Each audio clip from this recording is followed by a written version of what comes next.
Good evening, good morning to all of you. This is Jungu Lee, Chief of Financial Sector Group of ADB, Asian Development Bank, and welcome to today's session on boosting quality infrastructure investments through project digitization. Digitalization, and it's the name is pretty long today. In the next 2 hours, and we will learn more about the benefits of using the multilateral digitized platform, Source. And I will lead you through this webinar together with my two ADB colleagues, Saeed and Jairan Shah, Deputy Country Director from the Indonesia Resident Mission Office of ADB. Saeed, and please raise your hand. Okay. And then the Adrian Torres, my colleague and Chief Public-Private Partnership Thematic Group, PPPTG Group Chief. Where is Adrian? Oh, okay, Adrian. Hi, and nice Good to see you. afternoon, everyone. Yep. And for today's program, the opening session shall be followed by a presentation from the Sustainable Infrastructure Foundation, we call SIF, on Source.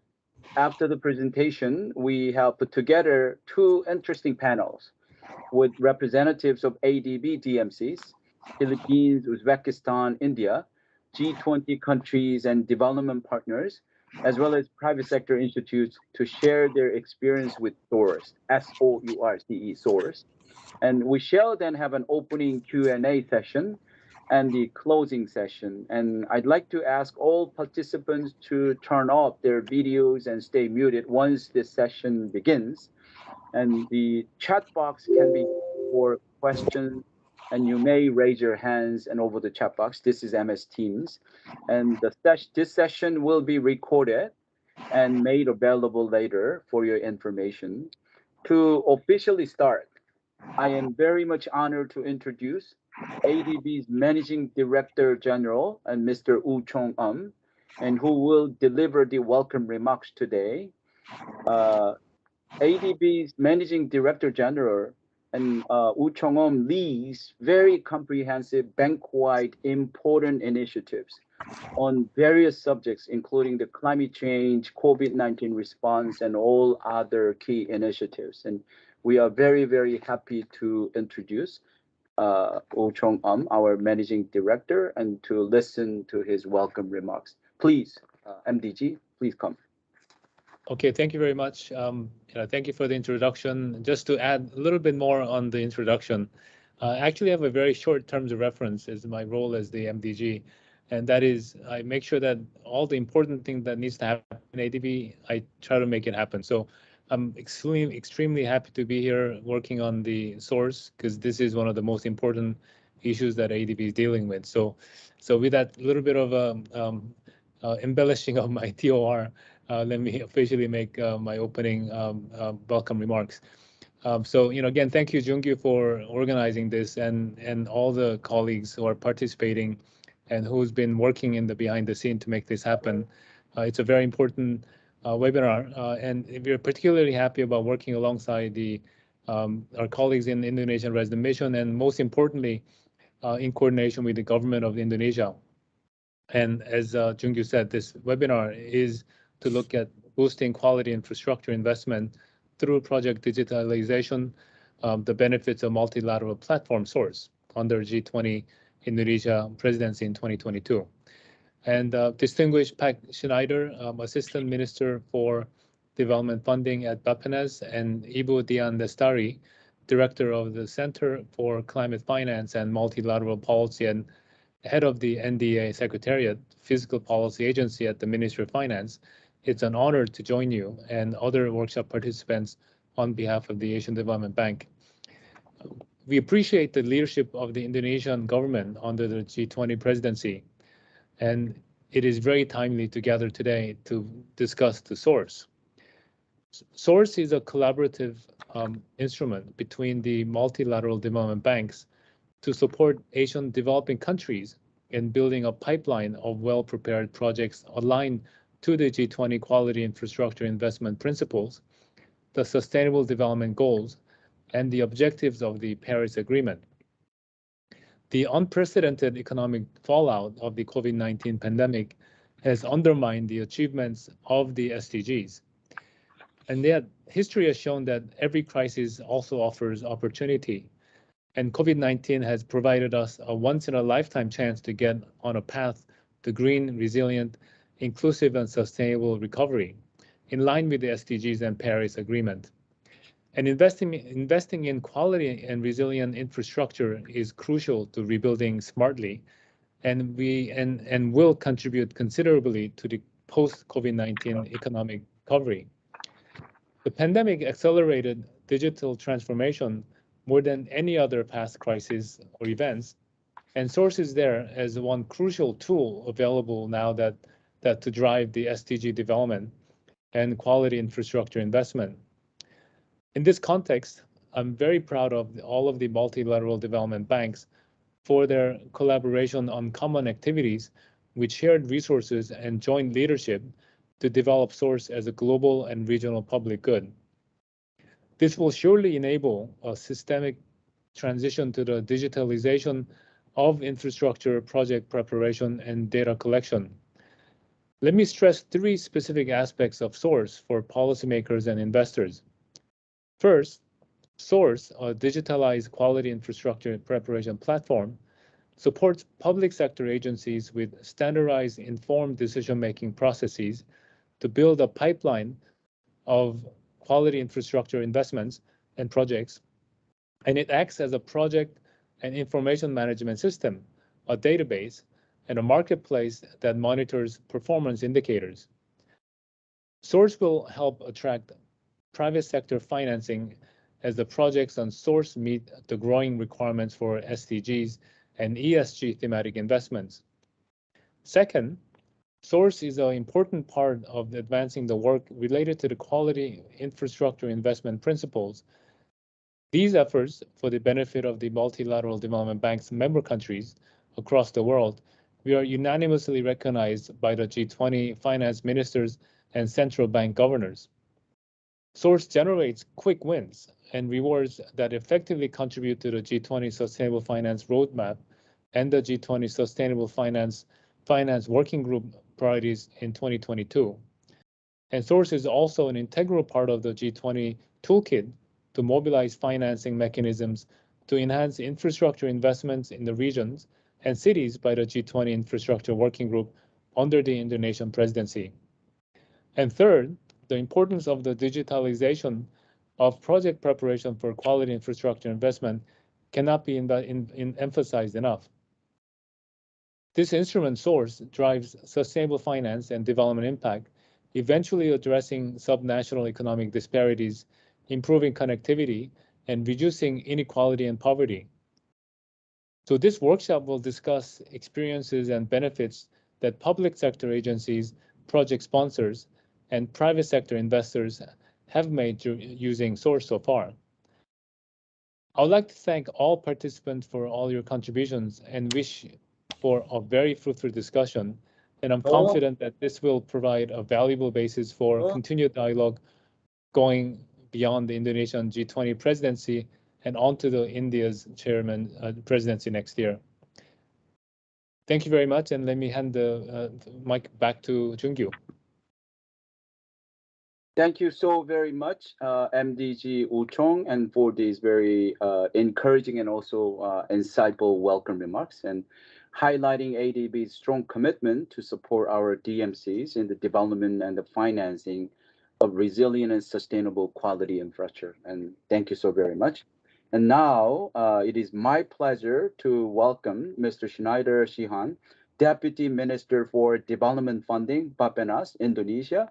We are very much honored to listen to Deputy Minister's opening speech.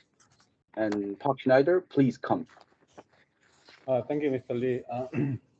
Good morning, good afternoon, and good evening for you all, ladies and gentlemen. I'm very pleased that ADB is hosting this seminar, especially to increase the awareness of SOURCE platform and the benefit of its use to strengthen the capacity of officials from ADB's developing member countries to build a strong pipeline for the quality infrastructure and mobilize private sector financing.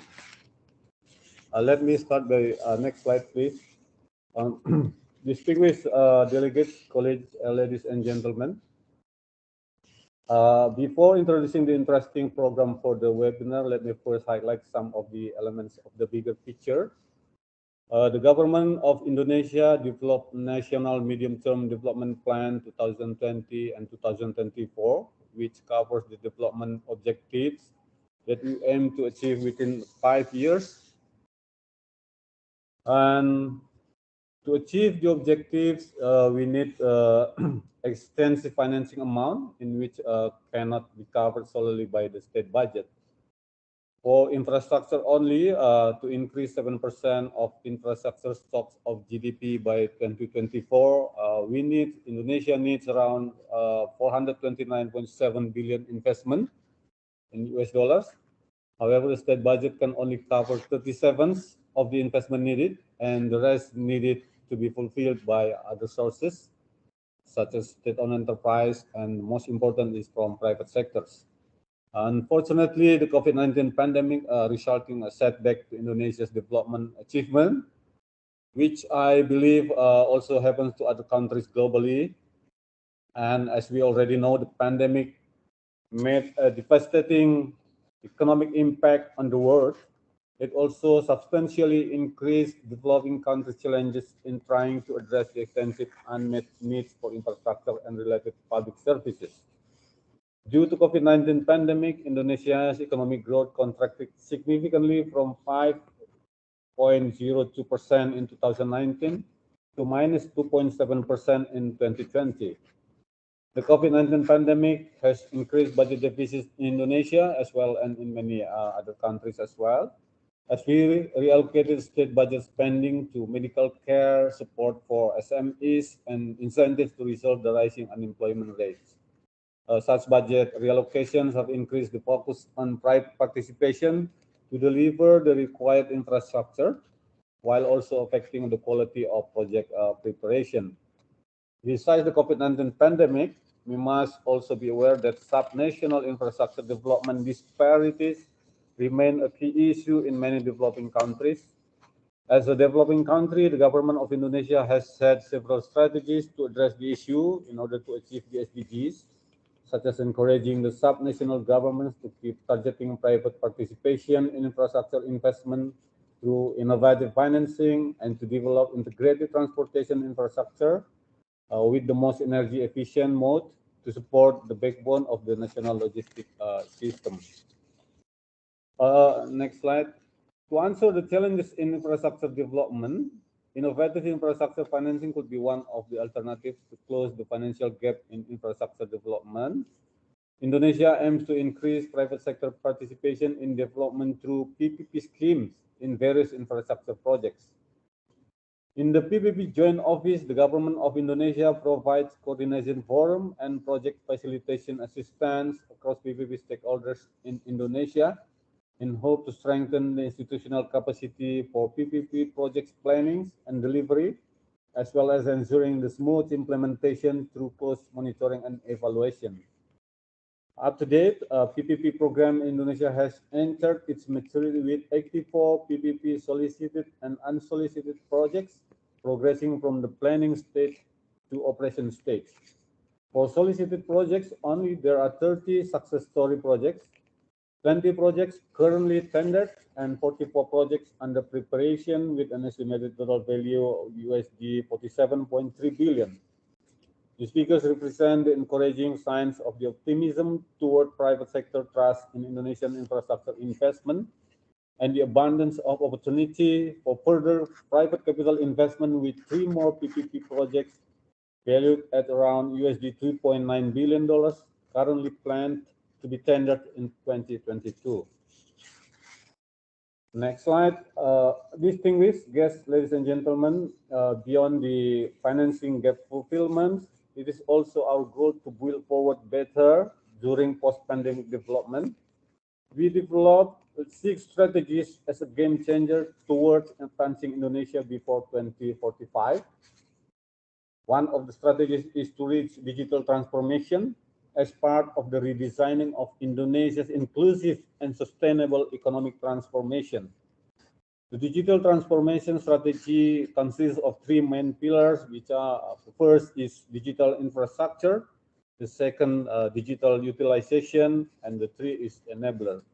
These pillars will be applied in many development aspects, including in infrastructure development, to ensure that the economic development generated from infrastructure sectors will support the inclusive and sustainable economic transformation. This webinar supports G20 priority agendas under the finance track of the Indonesia Presidency 2022, which specifically emphasize economic recovery, encouraging stronger and more sustainable economic growth, including the issues that we mentioned above. Thereby, the Indonesian government recognized the importance transitioning to a digitalized economy, of promoting infrastructure financing, as well as addressing subnational disparities, which are all topics the use of sources will contribute towards. The next slide. To support the achievement of such goals, the government of Indonesia have been in cooperation with Asian Development Bank and the Sustainable Infrastructure Foundation on developing source platforms as an information management system for PPP projects in Indonesia. By implementing this platform, hopefully we can increase the implementation quality of PPP projects in Indonesia and gain access financing sources for project preparation. I understand that source platform is being developed in 79 countries, such as Philippines, Uzbekistan, India, South Africa, and many others, supported by various MDBs. Through this joint effort, we hope to represent our initiative to develop quality infrastructure and mobilize more private sector financing. Honorable ladies and gentlemen, events like this webinar provide an international forum where the relationship between digitalization and infrastructure development can be discussed, and regional, national, and local experiences and practices could be shared. The Sustainable Infrastructure Foundation, or SIF, will present SOURCE and the two panels on promoting sustainable development and quality infrastructure investments and addressing subnational disparities will include representatives of developing member countries who are cooperating with the ADB on such matters. G20 countries and development partners, as well as private sectors institutes who will share their experience with SOURCE. The diverse slate of moderators and speakers will enrich the conversations and ensure an inclusive and comprehensive treatment of the topics. While these webinars have no conclusions or formal outcomes as such, I am confident that these two panels will offer you plenty of material for reflection and use in policy development at the national and regional levels.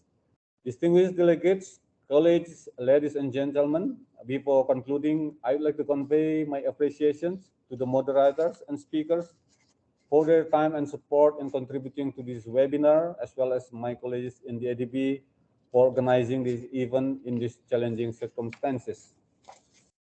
I thank you all participants most warmly for your participation and wish you all success with this webinar.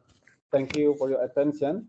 And now I would like to pass the floor to Christophe Dessart, CEO of the Sustainable Infrastructure Foundation, who will showcase the SOURCE platform. Thank you very much. Back to you, Pak Lee.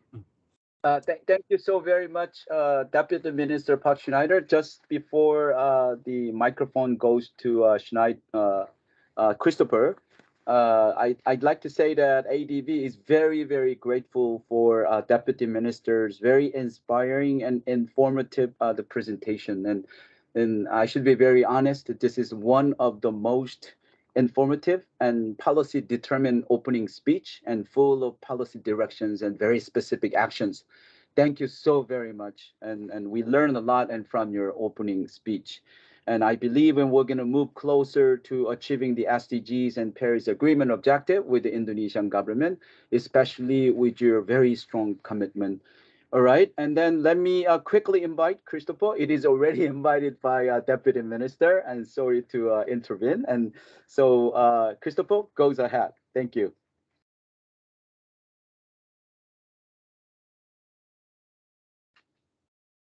Please come in, Christopher. Hi, can you hear me now? Yeah, now I can hear you. Excellent. Yeah, the floor is yours. Hi, thank you, Junq, and thank you everyone for organizing this important webinar, especially in this time of important commitment that we have to deliver when it comes to sustainable infrastructure. So what I will do is I will do a quick presentation of the platform, and there are many things I will not have to repeat. But first of all, what I would like to do is to say that Source has been created for two reasons, and that has been also mentioned by the Assistant Minister, Pax Snyder, is that Source has been developed by the multilateral development banks in order to have well-prepared projects, but also to support government's digitalization agenda. So I will focus on those two things during a quick walkthrough. In terms of governance, the MDBs jointly own the platform, and they are leading and funding its development. It's a unique collaboration of MDBs with other initiatives like GEMS. So that is also something showing that MDBs can and are working as a system very efficiently. And that is actually very worth noting. And also that Source was initiated originally at the Asian Development Bank some time ago, and now it became global with all the multilateral development banks that you see on the screen. They are part of the Source Council in order to support the governance and also its dissemination in MDB member countries. What has been quite interesting in the past 2 years is that we have been able to implement Source in many countries. So the countries in green is where we are doing the implementation of the platform.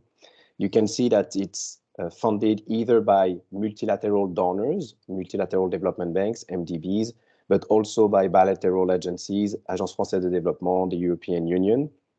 And the demand today is greater than the supply. So we have 44 demands and we are doing 12 integrations, but we are also getting a mobilization by the MDBs with the donors in order to have more funding to meet the demand.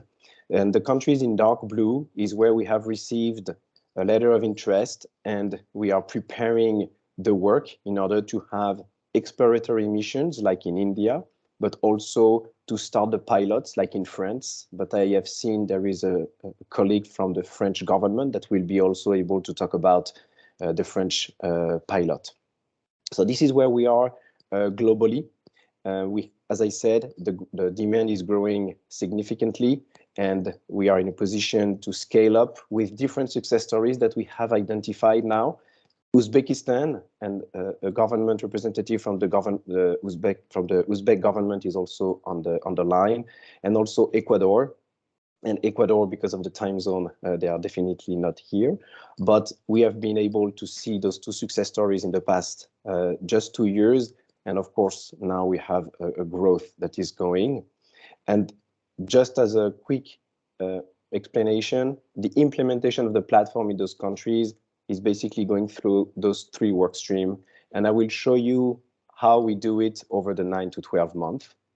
Now, the platform is available on a web application with the servers inside the United Nations. It's very important to note that because data sovereignty and data immunity is key.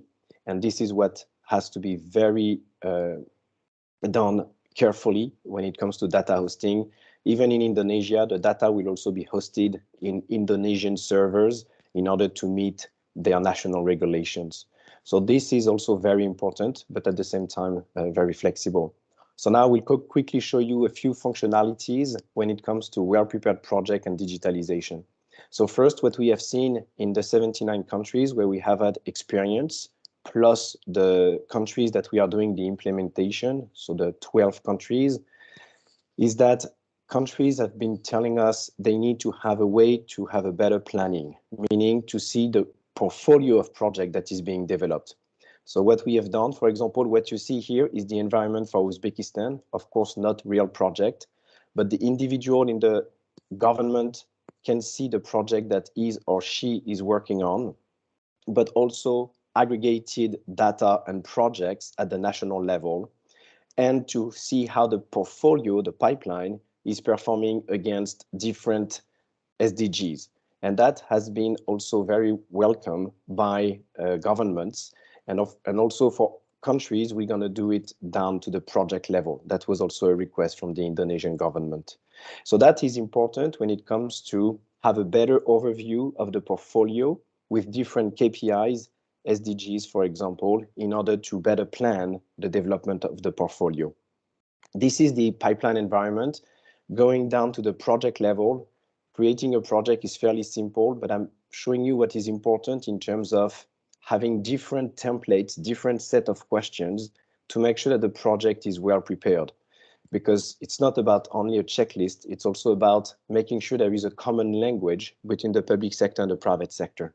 So the templates have been designed in order to address different dimensions, sector, subsector, greenfield, brownfield, unsolicited project proposal, in order to have different type of questions at different juncture in order to enable the governments to be in a position to structure the project according to international best practices, but also according to private sector's input. So I will show you what it looks like in terms of structuring the project. Here, you can see the project homepage, as we call it. What has been done right away is to be able to have a timeline that is specific to Uzbekistan. So, for example, in Uzbekistan, we're going to have 4 statuses. And as you can see, the statuses are basically a list of tasks. And those tasks are primarily here in order to show which project, who is responsible for the task, the organization, start date, and date. And that is very important when it comes to preparing a project, because the governments, they need to see who is doing what and when. And that has been done, of course, with the government. And as you can see in Uzbekistan, for a PPP, you're going to have different project threshold, you're going to have different contractor arrangements, and you're going to have different tender processes.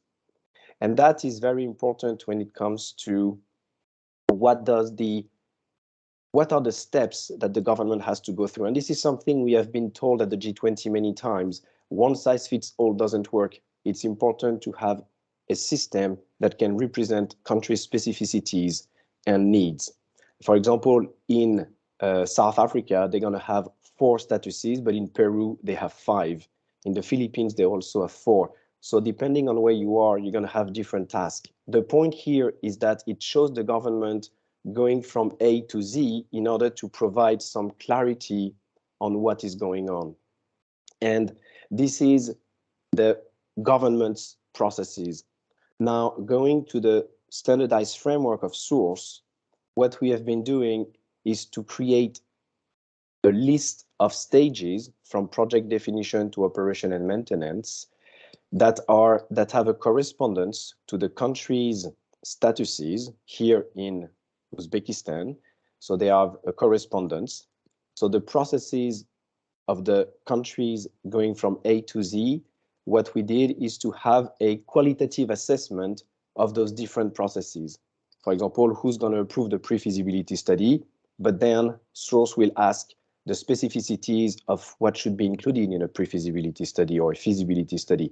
So here you're going to have multiple choice questions for a bus rapid transit system at the technical level question. You're going to have proposed answers, and you're also going to have numerical answers. That is beneficial for 2 reasons. One, the entire platform can be translated in the language of the country. Of course, in this case, we are going to be in Russian, but of course, in Indonesia, everything will be translated in Bahasa. That is the first important aspect. The second important aspect is to also have an online guidance when the projects are prepared based on international best practices. For example, the IFC performance standards are available at different junctures. So that creates an online guidance. And why can we say it's a good online guidance? It's because the templates have been prepared by the private sector. So we have been working with the private sector for many years. They have shared with us more than 7,000 comments in order to create those templates and to have this common language, because the private sector has been unanimous in terms of we need to have projects that are well prepared, not just pipelines, because we spend too much time looking for data instead of analyzing the project. And that is where source comes in order to have this common language. The third reason, after the good planning at the portfolio level and to have the common language between the public sector and the private sector, is the governments, they need to also have a good communication, a seamless communication between the different agencies, planning, budget, finance, etc. So what we did is just to enable the governments to be in control on who can see what and when on their system. What does that mean? It means that anyone can be invited by the government in order to have different rights and permissions. So I will not go into details into that, but in different countries, certain ministries or agencies, they can only see some information. So that enables to have the compartmentalization that is needed in order to have and respect the different jurisdictions. But they can also invite bilateral agencies, MDBs, private sector consultants, again, with different rights and permissions. When we've done that, the government said it's great. However, we find the questions that are quite difficult to answer. So what we did is a matchmaking between the different project preparation facilities that exist, and there are others that will be presented today, like the GAP Fund from EIB and the World Bank, is to have this matchmaking between the project specificities, but also the project preparation facilities. And that is a good way for the government to see who can help them at the right juncture. When we've done that, the government said it's great. However, the PPFEs might not have all the resources that we need in order to support the hundreds, if not the thousands of projects that we have. So what we did on the platform is to have different tools that have been developed in order to assess the answers against international best practices. So the PPP risk allocation of the GIH, for example, has been digitalized into source. So based on the answers to the question that I was showing you before, then you're going to have, as a government, different red flags. For example, the construction risk. Here, in this case, the project allocation based on the answers is shared, but a typical allocation for construction risk would be private. So that is a good way to have different flags at different juncture in order to prepare the government on what are the best practices that they should take into account. They don't have to take them into account, but at least they are aware of what exists. And the consistency checks is a functionality that we developed with smart algorithm. So for example, the government want to meet the SDG 13 based on climate change, but they didn't take into account climate change issues or GHG emissions in the environmental impact assessment. Something is inconsistent. Or there are other consistency checks like the economic internal rate of return that is below the hurdle rate or the discount rate. Something is inconsistent. So the objective here is to flag what should be looked at. And finally, what we have been doing is that the government, when they saw that, they said it's great. However, we also have our own methodologies to assess project. So for example, in Uzbekistan, they have what they call the project concept form.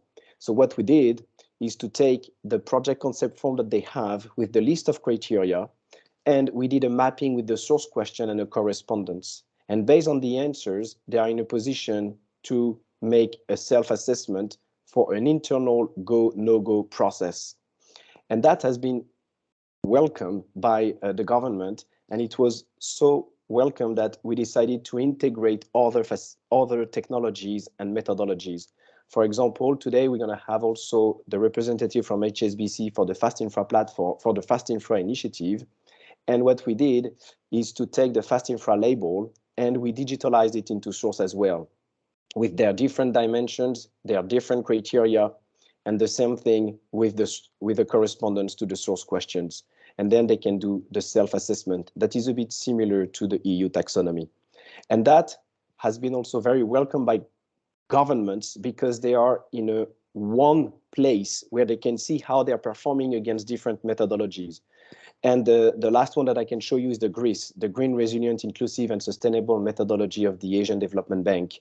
And we have done the same thing with ADB in order to provide that possibility for governments to be able to be better aligned.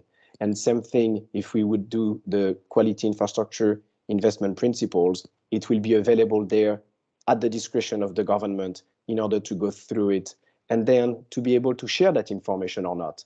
Because at any point in time, the government decides if they want to share the information to publish the project. So when the government is ready to publish the project, the government decides which project assessment can be published, the contact information, the documents, and then it is sent to any platforms that the government tell us to send it information to. And what it looks like, we're going to have different projects that have been published by different countries. For example, we have had Uzbekistan that have been starting to use the platform, and there are different projects that have been published from Uzbekistan, but also from South Africa. And this is the public pipeline of the platform that anyone can access for those projects published that are better prepared and with the fast infra label published. So it gives more information to the private sector in order to put them in a position to be more certain about what is being provided in terms of answers. So I will stop there, and I hope I was not too long. Thank you. Back to you, Junku. Thank you very much, Christopher. Many thanks, and for this very comprehensive presentation. I think your presentation allowed us to better understand and benefits and the key features and the functionalities of the source, and actually. So it is really the right time, and we're going to have a very specific discussion at the panel 1. And so that means, and I have to give this handover, the moderating role to my colleagues, and Saeedan Jaidan Shah, Deputy Country Director of the Indonesian Resident Mission Office of ADB, to introduce the first panel round. And Saeed, please come in to take over everything. You should be very happy about it. Yeah, thank you so much. Thank you so much, Junkyu, and thank you as well to Christophe Dossard for the overview on on the source. Now let's start with our first panel discussion. This time we have the privilege of having 4 panelists, who basically will share their experiences on how source is being used in their respective country, in their respective organization, to promote sustainable development and quality infrastructure investments. The title of this panel is Promoting Sustainable Development and Quality Infrastructure Investments. Our first, we have, before I go to the panelists, I should clarify that we have 30 minutes for this panel. And I think I'd like to request the panelists to be able to deliver their presentations within this allotted time. Our first panelist is Mr. Saeed Udin. He is a PPP Policy Advisor from the Ministry of Finance and PPP Development Agency in Uzbekistan.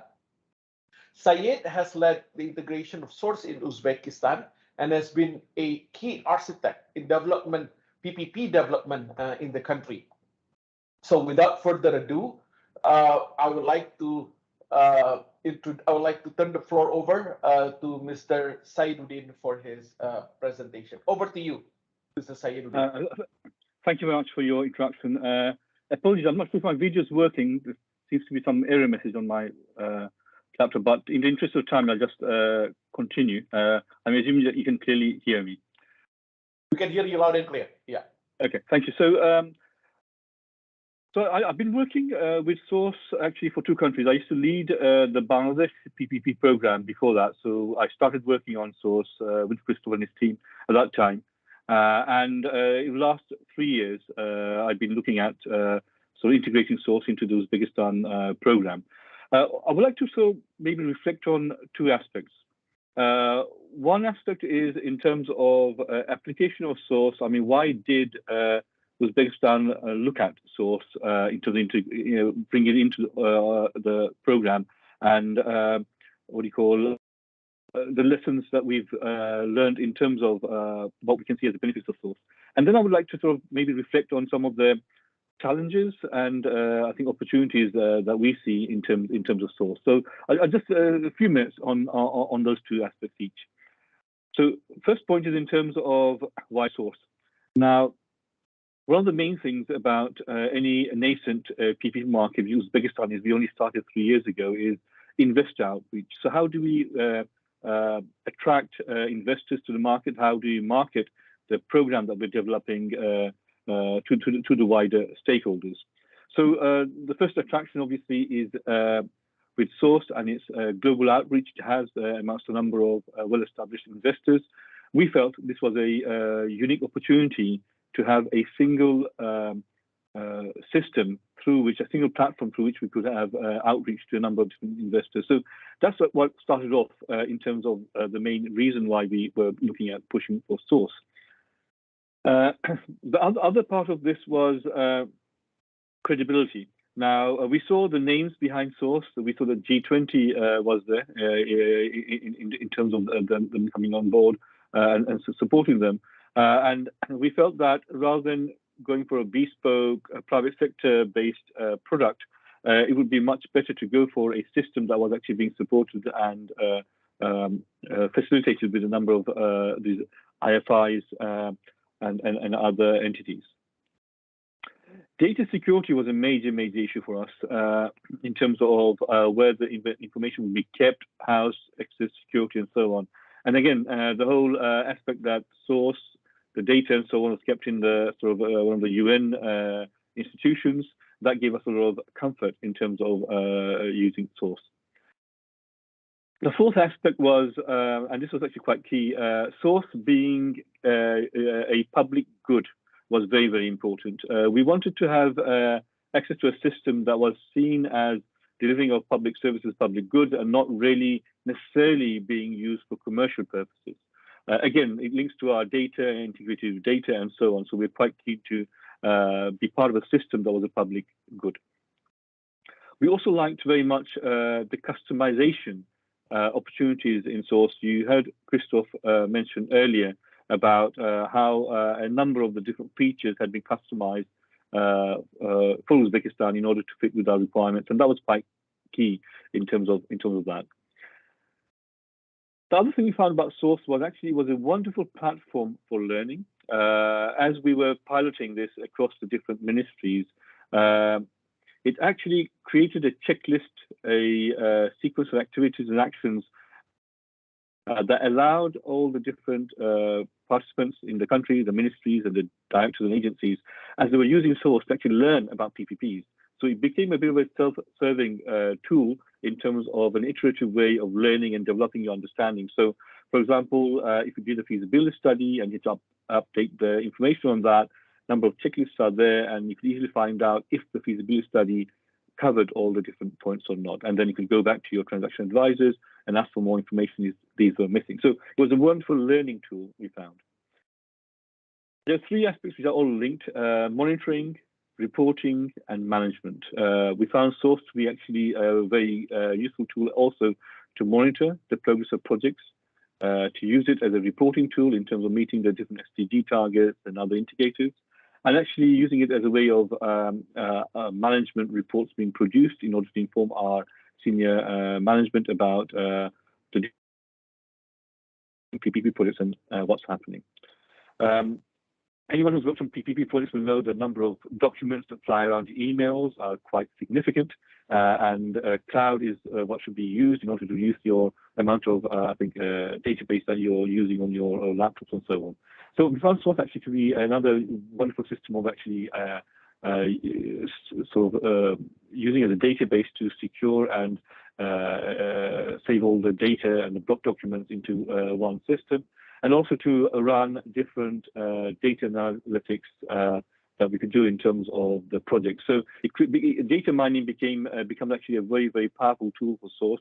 We haven't explored that fully, but we can see the richness of the data that can be done and all the algorithms that we can sort of put in place in order to extract data for it. So that is actually a very huge significance for us in terms of future and what we want to use it for. And then the final,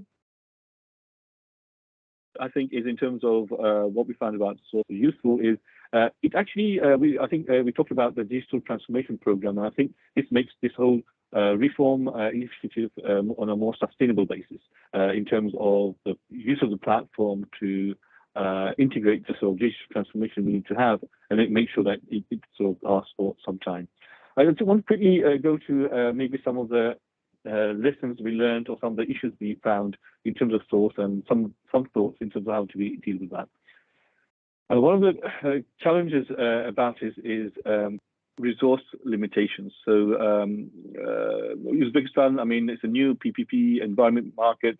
We don't actually have a lot of resources. So source did involve quite a significant amount of effort on the time commitment of the PPP agency.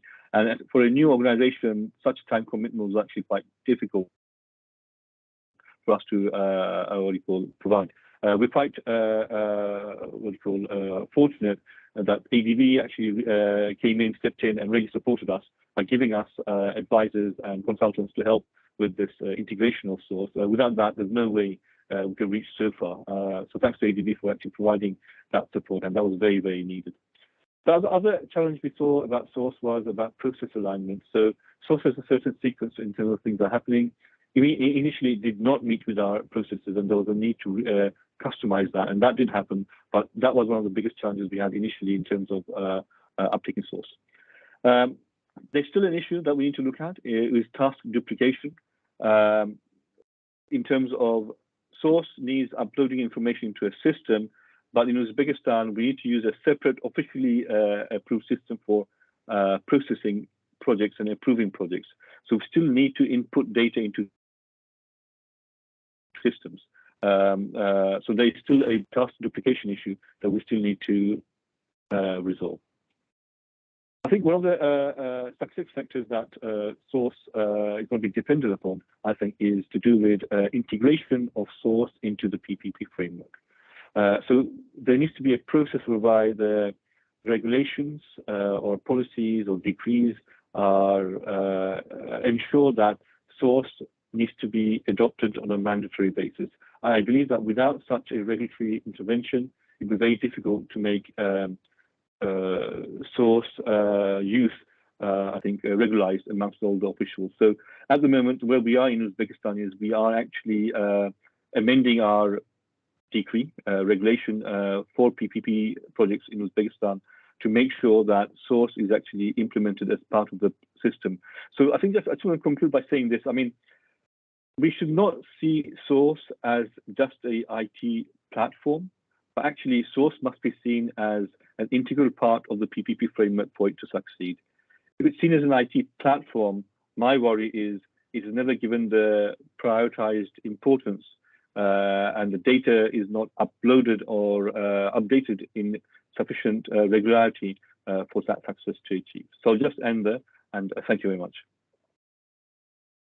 Thank you so much, Mr. Saiduddin, for your overview. Now let's go to the next panelist. The next panelist is Ms. Feroisa Francisca Condordia. She is the Director in Capacity Building and Knowledge Management Services in the PPP Center of the Philippines. Here she will basically, give us a bit of her perspective on how she has worked to basically lead the integration of source in the Philippines, and including the steps that she has taken for this purpose, and perhaps later on, we can compare that as well with the overview that Mr. Saiduddin has provided on the work that he's done in Uzbekistan. So without further ado, Ms. Condordia, if I can give you perhaps 5 to 7 minutes to deliver your presentation. Yeah, thank you. Over to you, Ms. Condordia. Okay, thank you very much. Good afternoon, good morning, good evening, good day to everyone. Yes, years prior to the pandemic, we have been assisted by the Asian Development Bank to pursue the Philippine government's aspiration to digitalize its PPP, Project Information and Management System. We call it PIMS. So the PIMS is the customized version of the source. So either way you want to put it. So back in I think as early as 2017, we applied to ADB around that time, and we are very fortunate that we were granted a technical assistance. So bottom line, we have a proposal to have the Project information and management system, the PIMS, for PPP projects, and that the objective is really to customize the source. No, of course, the working relationship between the SIF and the PPP Center is faced with challenges, but I can share with you that it was very manageable for two reasons. One, the SIF's team of experts are really very responsive and patient with us, making sure that we are on the same page, because every time we ask for some features, they will adjust, and then we test. And the other important aspect is that the ADB engaged a national consultant, Filipino IT expert, who would liaise with us, who would facilitate the technical discussion between the PPP Center and SIF. I think those two items really made the engagement very workable. Of course, even as early as 2019, we have already tested what was developed by SIF. In fact, if I can share with you, Pierre who was with SIF then, really went to the Philippines. We gathered our implementing agencies. In fact, what the Philippine government decided then was to invite key implementing agencies. We call them the pilot implementing agencies, no, at that time. And we were already in the process of testing the system, really trying to see what are the gaps. However, sometime in 2020, we spotted an implementation challenge, which is really to work with the Department of ICT, the DICT of the Philippine government. And that's where we are now. We are very hopeful because we've been closely working with the ICT, and we have had interagency meetings with ADB, of course, with the support of the ADB, the SIF, and the DICT for the Department of Information and Communications Technology to appreciate the importance of the source platform. It's really a matter of the DICT appreciating really and seeing the very high standard of the ICC, which was mentioned earlier by Christophe, that it is being housed in the United Nations. So we are currently requesting the DICT's exemption of the department's first cloud policy with regard to our PIMS project. No, so currently we are hopeful that in the coming days, very soon, as you know that we have new leadership in the Philippine government. You know, we may be dealing with new sets of another officers from the DICT. But we at the PPP Center are very optimistic because we have heard the pronouncements of the economic managers that PPP will play a key role in the infrastructure agenda of the government, and that this time the solicited PPP projects will be given a clear priority. So with that, we really look forward to the implementation of our PIMS project. There are clear next steps that we will be formulating in the coming days with our principals in order to move this forward. And I do understand that next month in August, we were informed that the NEDA secretary will be meeting with the Asian Development Bank on the progress of this project. So the mission of the PPP Center is to ensure that the implementation of the PIMS project, making use of the source platform, which was really customized for the Philippine government by SIF, will be used. And yes, we will work closely with the team of Christophe in the coming weeks, definitely, because our clear mission is to use the PIMS platform. After all, we have been working with them for many years now. So we really see the value of the source platform. We've been there as early as 2016 when we tested, we looked at the question, we have provided inputs and comments to the questions. And yes, we are grateful for the expressed commitment of the Asian Development Bank to ensure that our PIMS project will really be used by the implementing agencies. Thank you very much for your attention. Thank you so much, Ms. Condodia, for that overview and also for speaking within the allotted time. Really appreciate that. So we've heard from Uzbekistan, we've heard from the Philippines in terms of their process to integrate source in their respective country. Now let's hear from Mr. Mukesh Kumar Gupta. He's the Director for National Infrastructure Pipeline in the Department of Economic Affairs, Ministry of Finance. In this regard, perhaps we can hear from Mr. Gupta on how source can be connected to existing system like the NIP that he leads to further support infrastructure development. So without further ado, Mr. Gupta, the floor is yours. Yeah. I wish a very good day to all the participants, everyone. It gives me immense pleasure to be invited to this enriching webinar highlighting benefits of the source portal developed by MDBs in response to G20 for addressing the global infrastructure gap. Now, let me tell you, we are at the cusp of another phase of accelerated infrastructure development in India. We are heavily investing in large-scale infrastructures as development of expressways, highways, inland waterways, airports, dedicated freight corridors for railways, strategic petroleum reserves, redevelopment of railway stations, BharatNet, providing connectivity, broadband connectivity, all the population, and 5G networks also very shortly.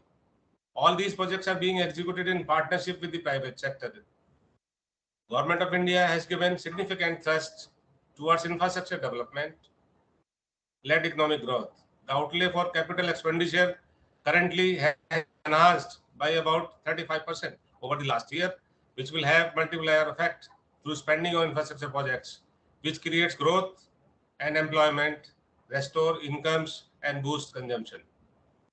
To further boost the infrastructure sector, the government has launched flagship priority infrastructure program such as NIP, National Infrastructure Pipeline of India, National Monetization Pipeline, and PM Gati Shakti National Master Plan. So I'll give a small glimpse about these programs of India. The first of all, the National Infrastructure Pipeline was launched in financial year 20 for the project investment of around $1.5 trillion in 6 years period from 20 to 25. Currently, it has over 9,300 projects to give impetus to improve project preparation, attract investments, domestic and foreign, into infrastructure, and act as a crucial catalyst towards infrastructure development in the nation. The government has launched to provide finances partly to the National Infrastructure Pipeline, a program called National Monetization Pipeline, which will expected to raise about $77 billion US dollars from financial year 22 to 2025 to address the financing gaps. NMP aims for value creation and improvement in productivity of brownfield infrastructure assets with a clear roadmap for monetization of core infrastructure assets such as toll roads, railways, transmission lines, pipelines through PPP and other innovative instruments. A need has been felt to break the silos and prepare a comprehensive plan that will provide a systematic multimodal connectivity to various economic zones for a seamless and efficient conduct of logistics and economic activity. The National Master Plan, Gati Shakti, PM Gati Shakti, depicting all economic zones and the infrastructure linkages required to support these zones. This will help in creating synergies by integrating all multi-modal connectivity projects and remove existing bottlenecks for unified operation of economic zones.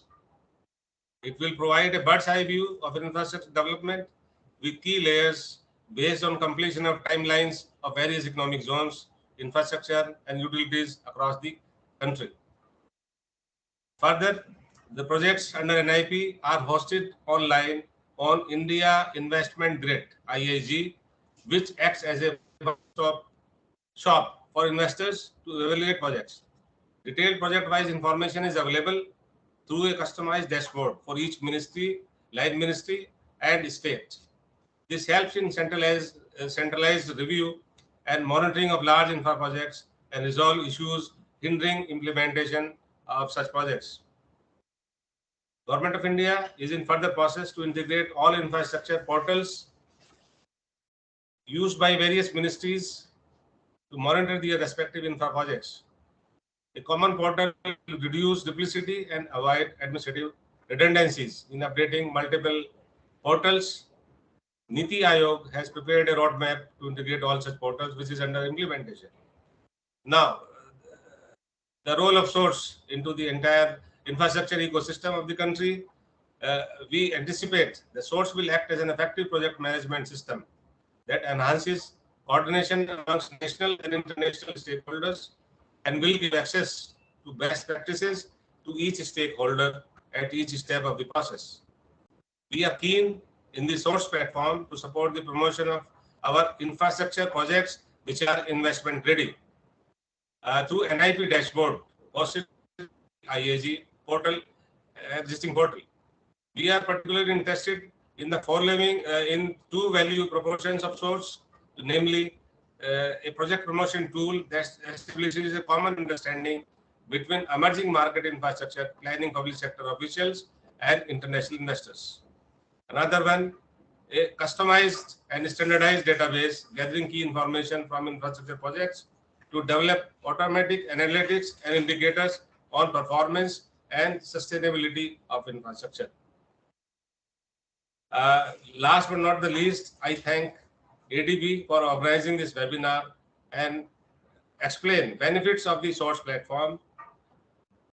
This will help us in building a strong pipeline of quality infrastructure projects and mobilize private sector financing in infrastructure sector.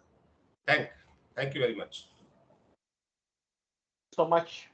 Thank you so much, Mr. Gupta, for that presentation. And you again spoke within the allotted time, which is which I'm grateful for. Now let's move on to hear from the private sector perspective on source. And for that purpose, we have with us Mr. Christian Deseglis. I hope I pronounced your name correctly. He's the head of the Sustainable Finance and Investment in HSBC and has led the collaborations between Source and Fast Infra, where Source is a pillar of the Fast Infra label and the Fast Infra platform. Perhaps for those of us who may not be familiar in your presentations, you can also give a little bit of a introduction on the Force Infra initiative that you are leading. So without further ado, I'm handing it over to you, Christian. Perhaps if you could do the presentation within 5 to 7 minutes. Yeah, absolutely. Saeed, thank you very much for the invitation. So as you mentioned, Saeed, I'm in charge of sustainable infrastructure and sustainable innovation for the HSBC group as a whole. And I've been very involved in an initiative which now is a couple years old, which is called Fast Infra. Maybe some of you have heard about it. Fast Infra stands for finance to accelerate the sustainable transition with a focus on infrastructure. It's an initiative which started under the One Planet auspices, which was a President Macron initiative to carry on the mobilization of the international community for climate after the US withdrew from the Paris Agreement under President Trump's administration. And the exam question that we received from President Macron, and when I say we, it was a combination of the OECD, HSBC, Climate Policy Initiative, the IFC, and the Global Infrastructure Facility. The exam question was, how do you mobilize more private finance for sustainable infrastructure with a focus on emerging markets? And honestly, it's an interesting question. It's a difficult question. It's a very important question because, as you know, 70% of emissions in the world are coming from the maintenance, building, and operation of infrastructure assets, and a lot of that is coming from emerging markets. But it's a tough one because despite years of mobilization of the international community, not enough has been made, not enough bankable projects. The projects are often too high carbon.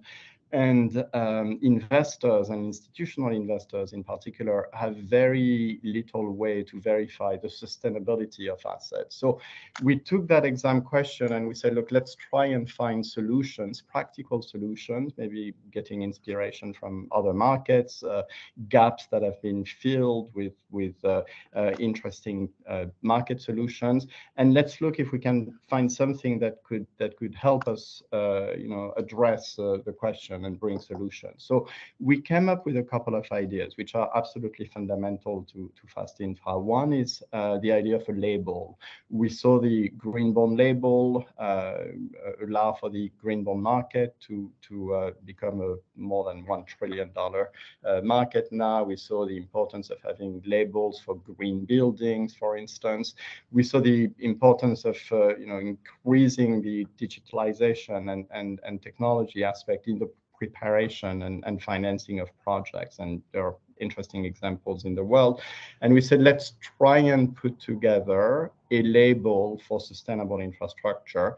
And let's work together also on a tech-enabled platform that will be facilitating the development and the financing of infrastructure assets. So on the label side, a working group was set up, led by Macquarie and by the Global Infrastructure Facility, but involving probably more than 30 stakeholders, going through processes of consultations. And the end result of that was the launch at Glasgow in November last year of the Fast Infra label, the Sustainable Infrastructure label, which has 4 dimensions of sustainability: ESG and climate resiliency, which has 14 criteria underneath, inspired by the IFC principles, mapped against all the taxonomies that exist, including the ADB taxonomy, but also the Equator principles, the IFC performance standards, the EU taxonomy, and so on and so forth. So something which will help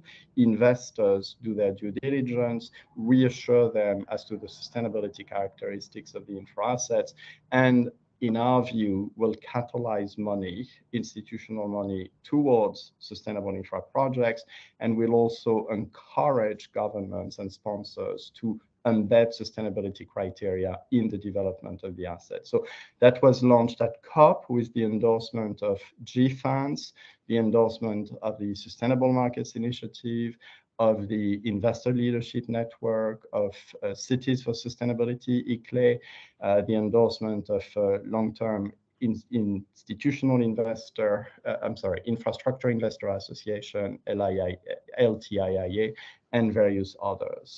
So very successful launch. And for the last few months, we've been identifying a couple of institutions that are going to be in charge of administering the label, governing the label, and promoting the label.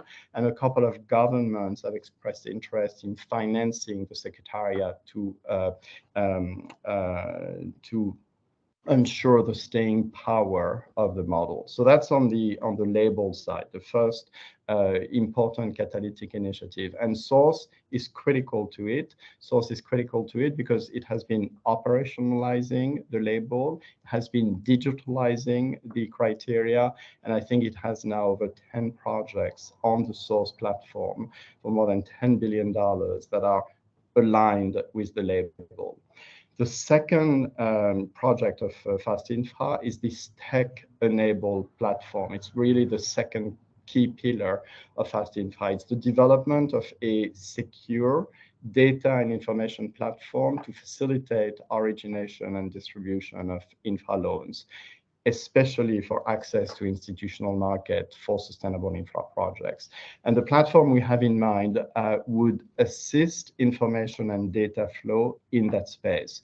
It has a public good element to it, and it would provide, in our view, a number of benefits in terms of deal flow, in terms of accessibility and transparency. It would simplify processes and offer better monitoring and better data analytics and reporting. So it's an ambitious end-to-end solution covering the full life cycle of the project from upstream to downstream.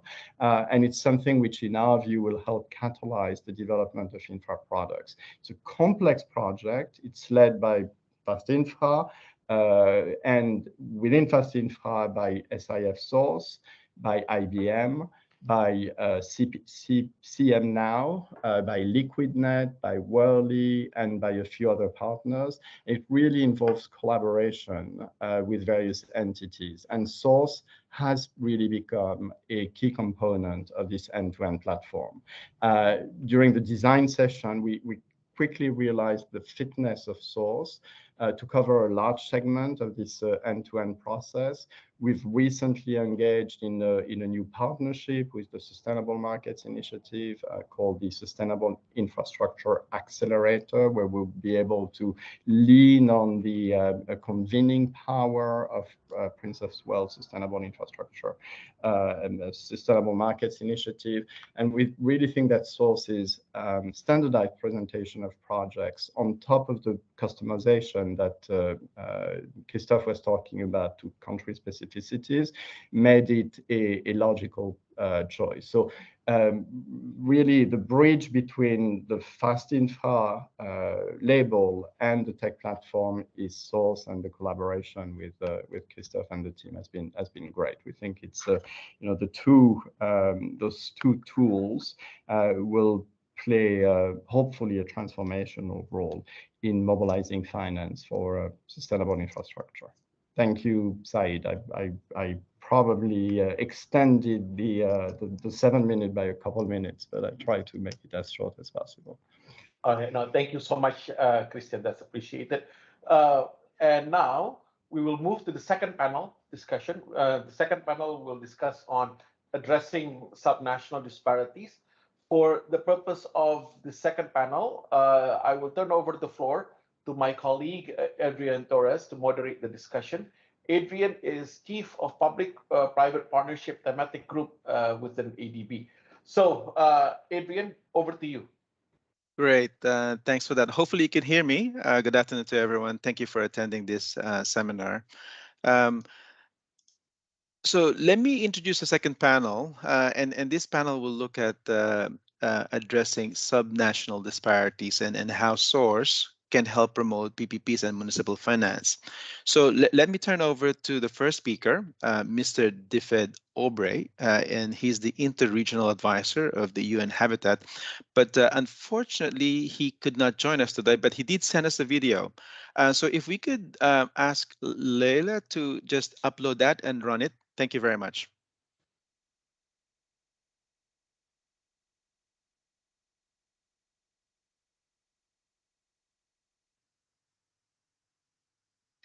Thank you very much, Christophe, for inviting me to speak at this event. I'm sorry not to be available in person, and thanks for allowing me to provide a recording.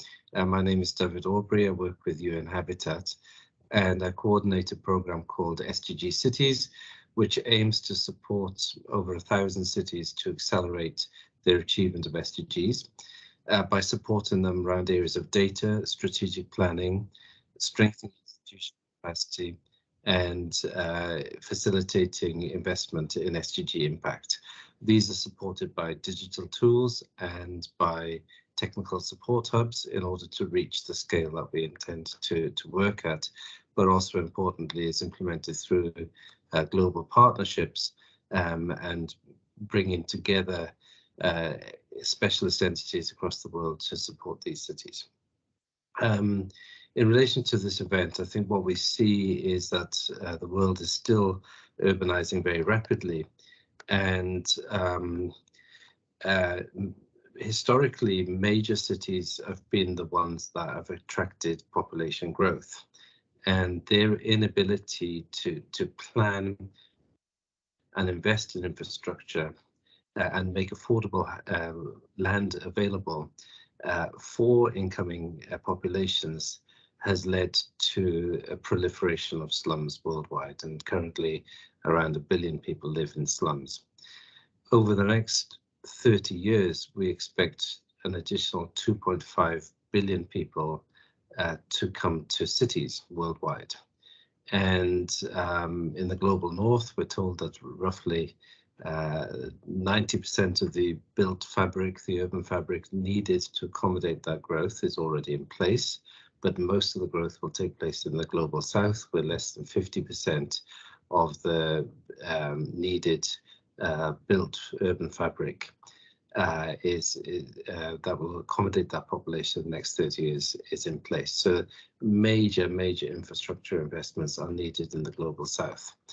It's also important to us that this growth is not majoring on the larger cities, but it's distributed across all types of cities, from small and intermediary cities to major cities.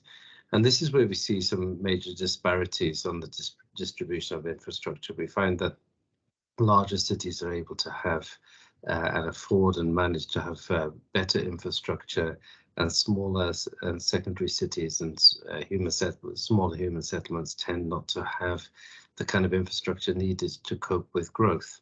So there's going to be a huge need to channel investment into small and secondary cities over the next 20, 30 years.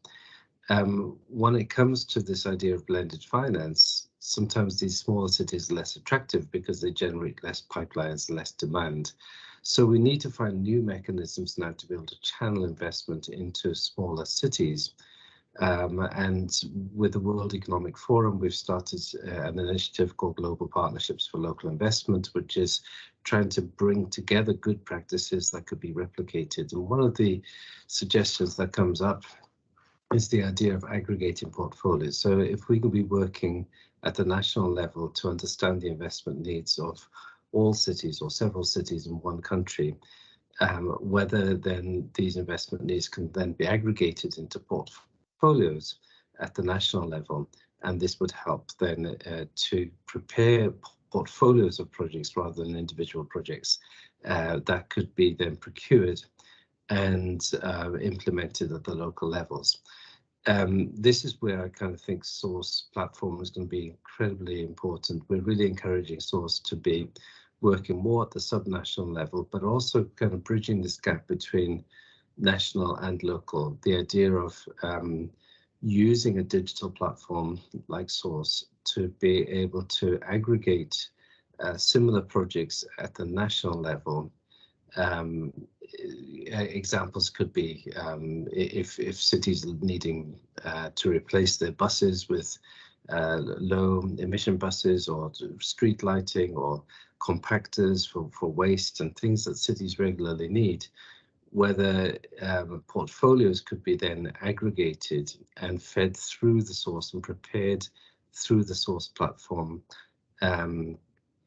efficiently as subnational investment portfolios. And we really look forward to working with Source in that way, because this way we believe that small cities can benefit from being part of a large-scale procurement and benefit from economies of scale and effective costs and effective interest rates, etc. So we very much look forward to this partnership with Source, and we'd also encourage people to join this global partnership for local investment with the World Economic Forum, which is something that will be launched in the next few weeks. Thanks very much. Okay, great. That's a good speech from Mr. Aubrey. Let's now go to Miss Julia Macagno, and Mrs. Julia is the head of the City Climate Finance Gap.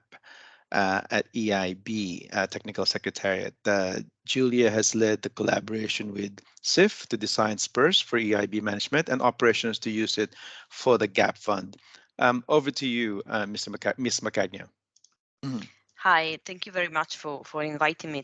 It's a pleasure to be here. So indeed, I think I will try to keep it brief. I think it's very good that indeed I speak just after the previous speaker from UN Habitat, because we come from a slightly different perspective in terms of our use of source. So the initiative that I'm leading within the EIB is the City Climate Finance Gap Fund, that some of you for sure have heard about, and it is an initiative that is jointly implemented by the EIB and the World Bank. And basically, the EIB works in direct collaboration with GIZ to deliver its part of the GAP fund. So the GAP fund is a project preparation facility. So we don't do investment. We only deliver technical assistance for early stage projects in the climate and urban space in low and middle income countries. So we work at the city level, at the subnational level, which of course poses challenges in terms of capacity, in terms of availability of information. We had a very specific challenge that SOURCE helped us solve, which is the fact that on the one hand, we are working EIB and GIZ together, so two different institutions. We cannot use our individual data management and reporting systems because the other part of the GAP fund then cannot access it. And so what we needed to do was to develop something that allows us a secure work environment. I think data confidentiality and security has been already highlighted in the previous panel.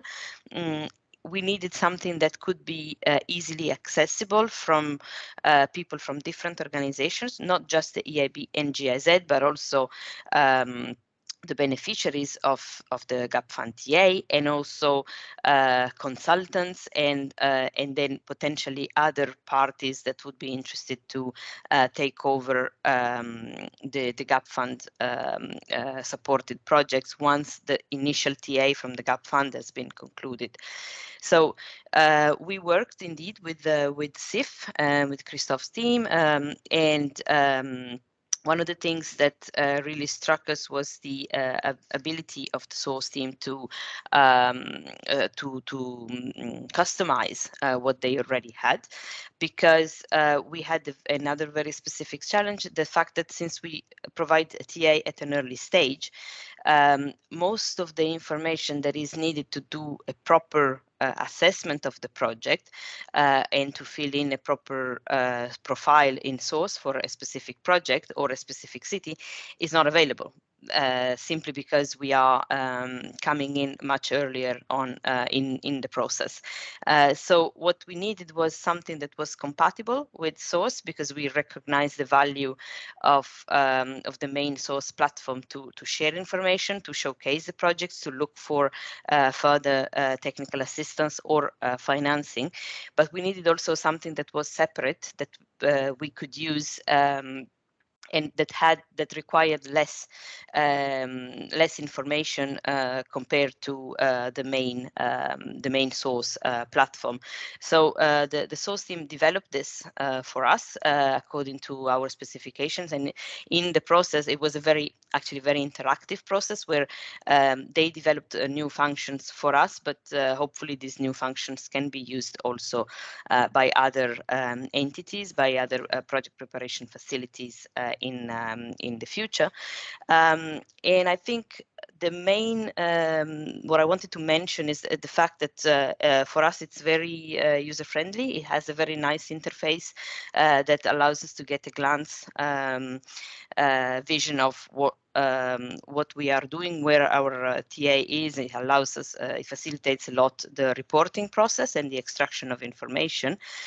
And it also allows us to share this information, as I was saying, with other entities, because one of the key the fundamental characteristics of the GAP fund is the fact that it has to then try and link the TA that GAP fund has provided to other TA sources, other project preparation facilities, simply because intervening early on, we recognize that almost virtually all of our projects will require additional technical assistance to be at a stage where they are bankable and investable.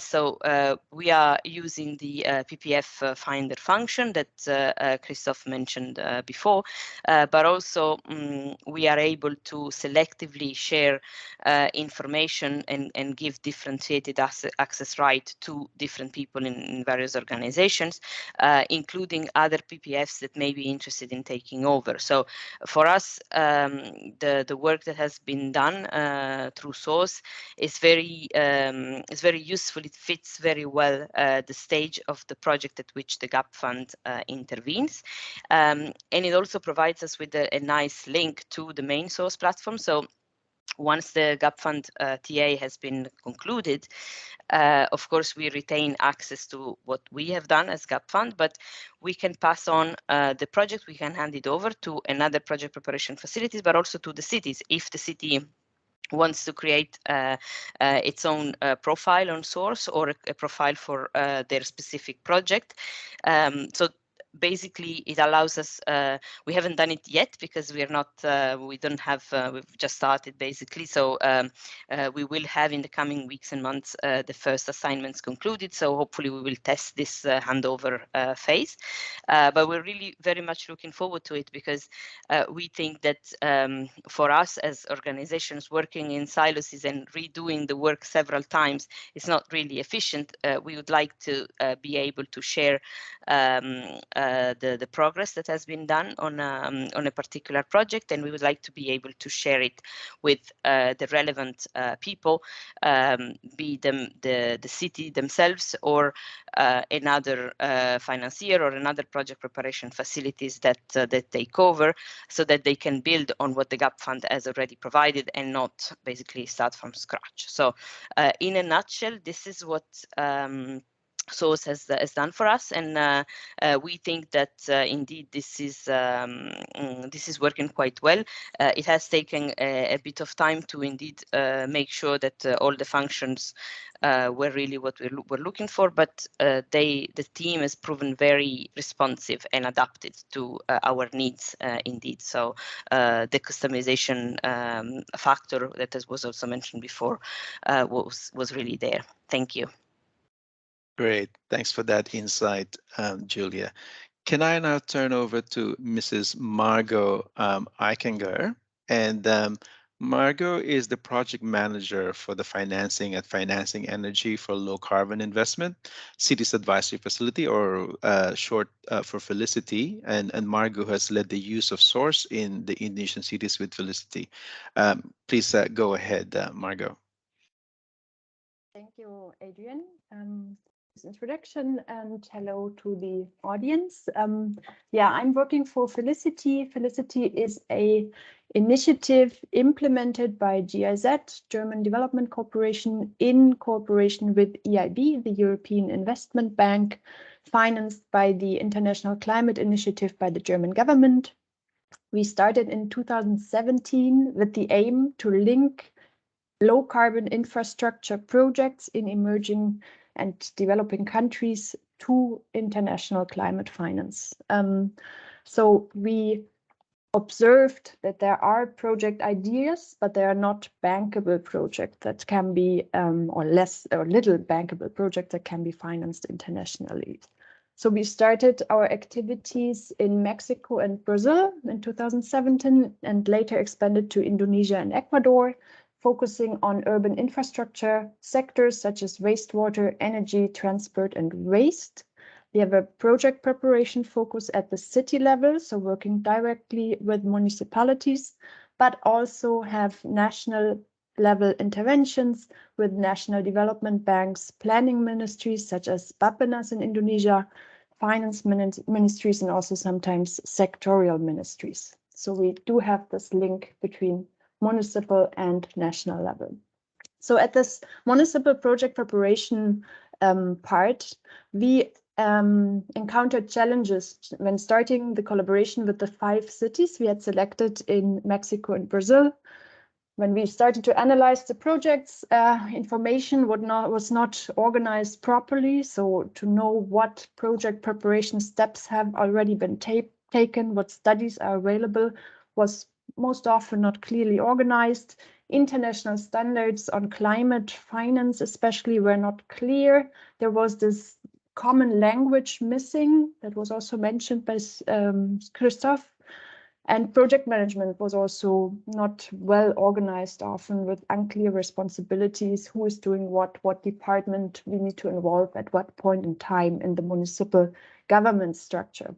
So from a GIZ perspective, always focusing on capacity development, we thought that it would be worthwhile to have a supporting tool to help us structure this, and this is why we came to SOURCE, which would help to structure the project preparation process in the municipalities, which is backed by multilateral development banks, and so adhering to international standards. It is available in all countries and would also be available beyond Felicity's interventions for the cities, so that when Felicity ends its interventions, they could continue working with this tool. So we started in 2018, 2019 in Mexico and Brazil, which workshops on SOURCE in the 5 cities, introducing SOURCE to the cities as a project management tool, as a tool to organize project preparation, virtual collaboration. And I think the take-up was quite well. However, we also encountered some challenges and lessons learned, and so we adjusted this use in the further application in Ecuador and Indonesia in 2020. And this, I think, is valuable and also shows how SOURCE has already evolved over the time. And we heard this quite often, this customization of SOURCE. And I think this is an important part. We did also advise SOURCE on integrating more aspects on climate change, on putting this municipal focus at the center stage, or at least at one part, to also have urban project promoters there, to also enforce this national integration process and customize it at the national level. We found very important, because this helps to really make it a useful tool for the municipal level. It needs to be adjusted to the national level and the local level. Then also this point mentioned local language. It doesn't help if it's available in English in a municipality. Most often people don't speak English well enough to work on this language, so it needs to be there in local language. So this translation possibility actually is very valuable. And we, as GIZ, noted that we need a bit more continuous support to really introduce the tool in the city and integrate it in the other capacity development processes, so that it's an integral part and not just one IT tool, which is one activity apart from the others. In Indonesia, we worked in this process with Bappenas as national partner, and it's good to hear to have also Mr. Snyder today on board. And we have 2 BRT projects with $80–90 million in South Sulawesi and Batam, and both of them also worked with the SOURCE tool and integrated their project in the SOURCE tool. We don't have, this is a side note, a specific focus on PPP, so these projects were actually, or are not envisioned to be financed via PPP, but this is also an opportunity or a possibility in SOURCE to have publicly financed projects in there. I would like to summarize a little bit the challenges, opportunities, and recommendations from our work with SOURCE. On the one hand, I think one should be clear of the limitations in municipalities, especially smaller municipalities. There are scarce resources at municipal level. And taking on SOURCE and starting to work with SOURCE, just like with any other IT tool, takes time. And sometimes this is even challenged by limited internet access as well. And we see that small cities have different needs than large cities. So I like this aggregation idea at the national level by David as well. I think you need to decide early on in the process to use it, so to have it as the go-to tool, and their obligation from national level would be very useful to also motivate cities to use it. And it should be the tool to integrate all activities by consultants. The integration at national level is very important, and to have it also customized to the national context and circumstances. And I would also recommend to have project appraisal by the national ministries, by the banks in the tool. This would be a value added for the city so that they don't have to have this duplication with various systems where they have to hand in their project documentation. As a conclusion, final remark, Source as an IT tool alone does not solve all the problems that a city encounters, of course, such as any other tool does not do this, but it is a good tool to facilitate the process and should be an integral part of the project preparation in order to work well and be a good value added for sustainable project preparation at municipal level. Thank you. Thanks for those insights, Margot. And last but not least, let me invite Mr. Frederic Bobet. Frederic is the Projects Director of FIN Infra, French Treasury, and Frederic has led the pilot of Source in a French region and supported the recognition of Source by the G20 finance track. Over to you, Frederic. Thank you very much. Hello, everybody. I hope you hear me well. I would like to make two general comments. One about our case for using Source for our local public administration, and one on a more global consideration. So this has been for some time already a joint initiative by the German and French Treasury or Ministry of Finance to develop how we can use Source for our local public authorities, such as our cities, because we find this is the ideal tool for improving the capacity building on the capacities for our local administration to engage in sustainable climate-oriented infrastructure investment locally. So we have actually reached EU institutions for support, EIB and the European Commission. And the French project is now well engaged. We are starting to work on it operationally. And I would like to take this opportunity to thank the team from Source, which has been very supportive for this project. So we know some other EU countries are also interested with such a Source pilot project for local public authorities. And we see that if those pilots work well, we see that there are potentialities for EU institutions possibly to consider providing Source for the whole local public authorities of the European Union at large. Now I would like to turn to more general comments because maybe I should introduce myself more in detail. On behalf of the Treasury, I'm in charge of all international affairs regarding public infrastructure on PPPs. So I follow the G20 working group, but also the G7 working group, the OECD network and working group, United Nations Working Party on PPPs, and some others. And I have quite a large, broad view of what the international community is focusing on regarding infrastructure and PPPs. And I must say that Source really catch all the key challenges that the international community faces with, helping countries increase in their capacity for well-prepared projects and for helping them to align the design of their project with the SDGs and the G20 QII principles. So this is a key element of Source. So again, congratulations to all MDBs for these achievements. Now I would like to stress some key features of Source. First, the fact that this is a joint multilateral leadership. These really amazing achievements in history, not in many instances, the MDBs work together.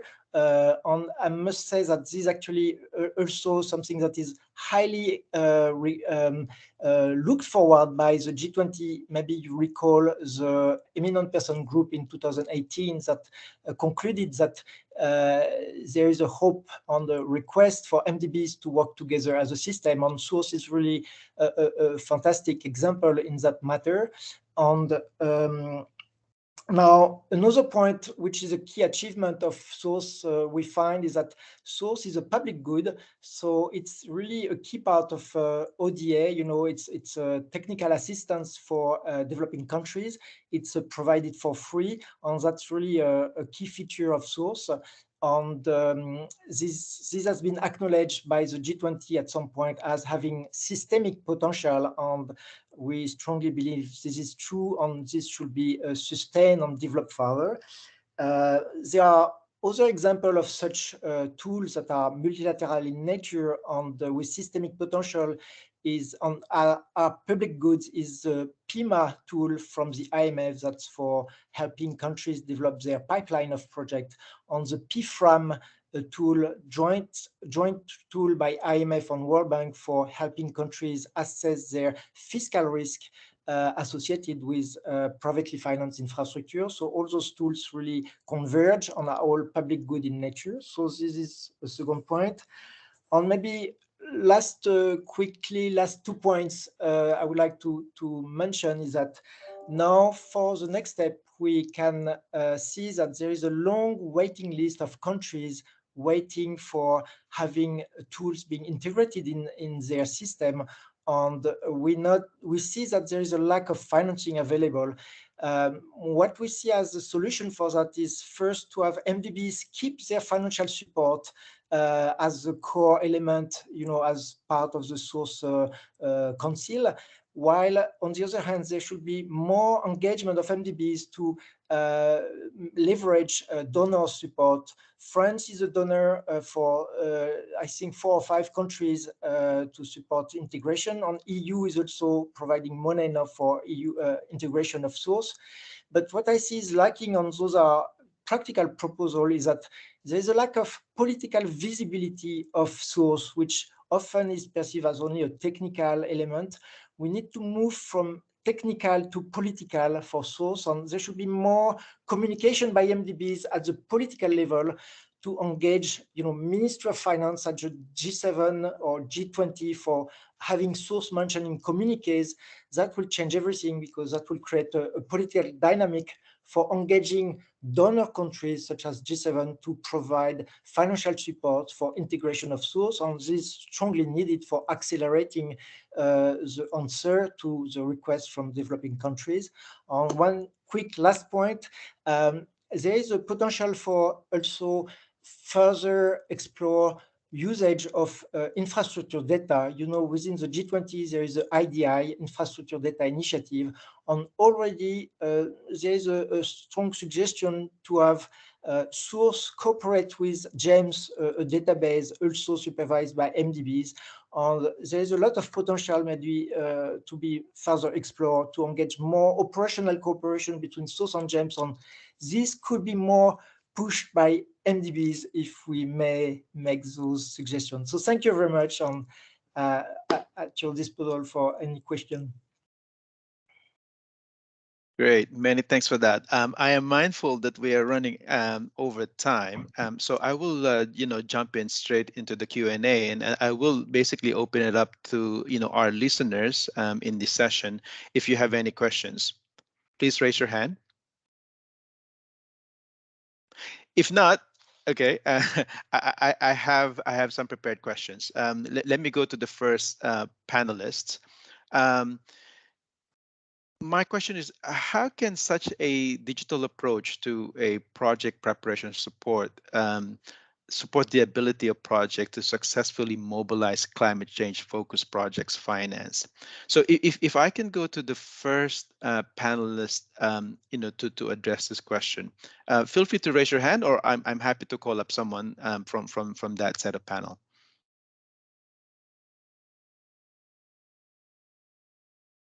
No takers? Laila, if you could just help me out in terms of if someone's raising a hand or happy to pick up this question.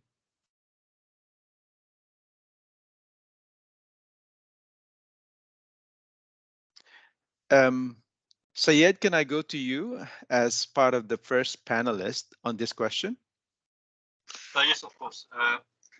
So I think one of the things that came to us was when we're using source, the presence of indicators there was quite important. So one aspect that was not recognized by government until recently was when we talked about the Sustainable Development Goals and the links that PPPs can have on them, and the targets the government has. So one of the things that we are working with Crystal's team is actually now to integrate the SDG targets within them. And what we're also getting is from investors, they're actually looking for projects that meet certain SDG goals and targets they have. So we're recognizing that actually some of our projects may be tailored to a particular set of investors for the priorities. So we are recognizing that. So I think what Source is, through Source, what's helping is we are now integrating within our project conceptualization of projects what SDG targets can be met, putting this on Source to make sure it's disseminated to the stakeholders. So I think awareness creation in government is supported by this mechanism, and also reaching out to investors. Okay, thanks. Great. Thanks for that.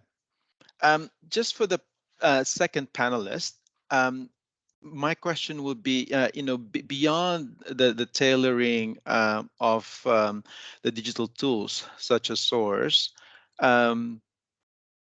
to the local context, what do you think were the lessons learned from implementing such tools at the subnational level in order to basically encourage a lot of this, subnational municipal finance, projects? And how should development partners support the sustainable operation of such digital tools? Can I go to the second sets of panelists to address this question?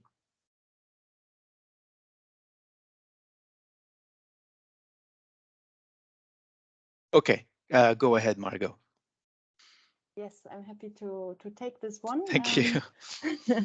And yeah, I think at the local level, as I said also a little bit in my intervention, I think it's important to have in mind what kind of resources are there. I mean, if we're talking about small cities, 100,000 people, there will most likely not be so many people working on project preparation. So you have to have in mind who would be on the tool and who else can you board on, such as external consultants, for instance. As development partner, we should also have in mind these resources and structure the processes according to Source. So use Source actually as a way to structure the overall project preparation process.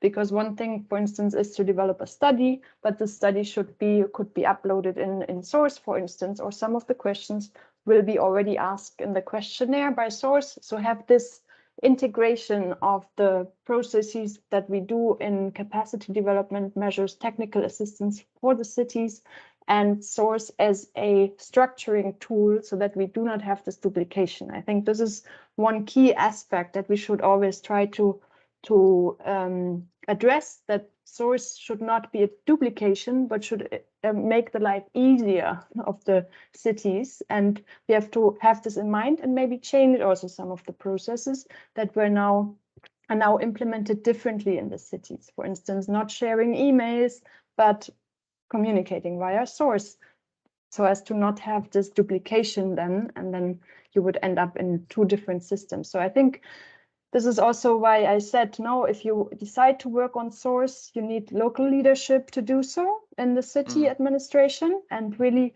go full on Source, and then it can really be a value added and make your life easier in the city administration. No, thanks for that. Thank you very much for that insight, Margot. Okay, I have a hand raised. Let me just look through the wrist. Go ahead. Oh, okay, go ahead. Yes, so I agree with what Mara said in terms of the structuring and really helping cities rethink perhaps how they work. The only concern I have is about the local capacity, because in order to do that, you need to have a pretty good capacity. You need to have very basically a solid internet connection. Sometimes they don't, or it's available only sometimes some parts of the day. So there is an advantage and a disadvantage to the digitalization, in the sense that if you force a city with relatively low capacity to adopt this system, and in fact on the gap fund side, we don't recommend, I mean, we will introduce source to the cities and say, okay, if you're interested, we can organize workshops and so on, make sure you have all the information that you need. But I am also conscious that for small and medium-sized cities, I mean, it's a very it can be quite challenging, and it requires quite a bit of commitment. Not only commitment, the will may be there, but also capacity to actually use it. So perhaps our role is also to try and facilitate and help them see what steps are absolutely crucial and need to be done in source, and then there are some other things that maybe do not. So I think a tailoring of the approach. So I very much like the need for understand the need for standardization, and at the same time it may not always be possible. So that's only the only other comment in addition to what Mara said. Okay, great. Thanks for that, Julia, and also Margot. I'll open the floor again for one more question from the floor. Is there anyone wants to ask our panelists a question? Actually, if I may, Adrian, there is a question in the chat. Okay, and, I didn't see it. Sorry. Yes, from John Q to elaborate on the ESG features. So maybe quickly, just wanted to say that the questions on source related to ESG have been reviewed quite intensively by GIZ, EIB, Asian Development Bank, and the Inter-American Development Bank to review all the ESG questions that we had, and that we were well aligned on everything that was related to this, whether it's from climate change or SDGs or gender. And we have had the EBRD as well, has also reviewed the templates also on the gender aspect. So just wanted to actually elaborate on this. And as it was mentioned also during the meeting, that it's then a possibility to aggregate the information and create some analytics, especially on ESG, and also the fast infra label embedded also in source provide also this type of assessment, and the GRIS, the Green, Resilient, Inclusive and Sustainable methodology from ADB. There are other methodologies that will be implemented into source related to ESG, but we are always looking at the different global best practices to be digitalized into source. And maybe one comment on what has been said, as Julia said, there is not one size fits all, whether it's national government or subnational government. There has to be training. We cannot expect to have someone to use a project management tool right away. Any project management tool that exists, whether they are bespoke or commercial, you need to have some support and customization that have to be structured. And maybe one point on the access that Julia was mentioning, whether it's remote or not a stable connection, there is also offline function that is being developed on source. So then we will not have to rely only on a stable connection in order to be able to work on source. But the offline function has already, the beta version has been developed, and now we are looking at how to improve it. But I just wanted also to flag that the access for internet is also something that is being developed and has also been proving useful. Thank you. Okay, great. No, thanks for that, Christophe. Look, I am very mindful of time, so I will close this Q&A. But if you do, and if some of our audience have questions, feel free to send it to us, and I'm more than happy to sort of give feedback to that. But thank you all for your active participation. So we will wrap this up, and let me just hand it back now to Saeed for the closing session. Saeed, over to you. Yeah, thank you so much, Adrian, for chairing the second panel as well as the Q&A. Now, I have the pleasure of inviting Ibu Dian Lestari. She's a director for climate financing and multilateral organizations in the Fiscal Policy Agency of the Ministry of Finance of Indonesia. She's also the G20 co-chair for the Sustainable Finance Working Group under the Finance Track and head of the NDA Secretariat. So she has many hats. I would like to now turn the screen over to Ibu Dian for her closing remarks to this workshop that we have. Over to you, Ibu Dian. Thank you, Pak Said. It was a pleasure for me to be here. So firstly, of course, would like to thank to all the speakers and participants joining this webinar on boosting quality infrastructure investment through project digitalization, the benefit of the multilateral platform SOURCE. I hope all of you enjoyed the seminar and obtained valuable inputs and qualified policy recommendation from today's discussion. The webinar is designed to explore in greater depth several issues and opportunities related to sustainable finance and quality infrastructure investment through project digitalization and multilateral platform. This webinar also aimed at helping governments to coordinate the action of all related stakeholders to achieve a successful transition.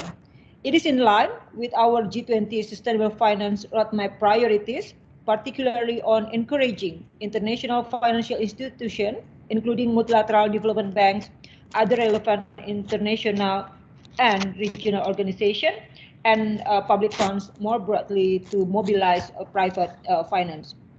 Distinguished participants, ladies and gentlemen, sustainable finance is one of Indonesian G20 presidency's priority agenda in the finance track.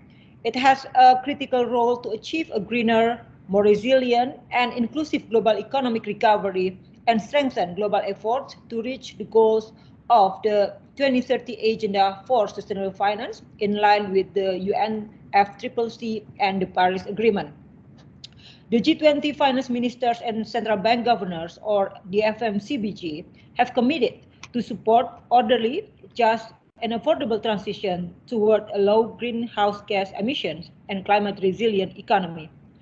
Following ministers and governors' guidance, the Sustainable Finance Working Group, or SFWG, has undertaken extensive consultation and collaboration with members, knowledge partners, and the private sector to progress this commitment.